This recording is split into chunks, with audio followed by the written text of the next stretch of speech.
Assalamu alaikum wa rahmatullahi ta'ala wa barakatuh. Ndugu zangu watukufu wapenzi wa Allah, leo tena tarehe 18 mwezi wa 6 2026, taasisi yenu ya Umata, umoja wa maimamu na walimu wa madrasa Tanzania, Allah leo ametuafikisha, tumekuja mtaa wa Mkunguni, kata ya Tandika, wilaya ya Temeke. Tumekuja kufanya juhudi hii ya kutoa chakula pamoja na juisi na maji.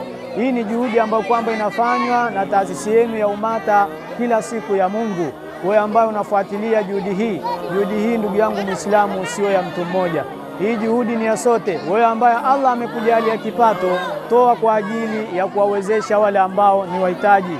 Allah subhanahu wa ta'ala anatukumbusha ndani ya Qur'ani, anatuambia wa anfiqu mimma razaqnakum, toeni vile ambavyo tunawaruzuku, min qabli an ya'ti ahadakumul maut fayaqula rabbi laula akhartani ila ajalin karib fa asaddaka wa akum minas salihin.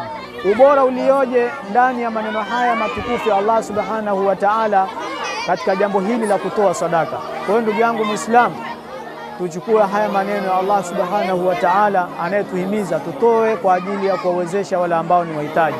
Toa, lakini pia changia kwa namba zinazopita hapo chini, sisi tutafikisha. Jazakumullahu khair wa asan jaza fi darain. Shukran.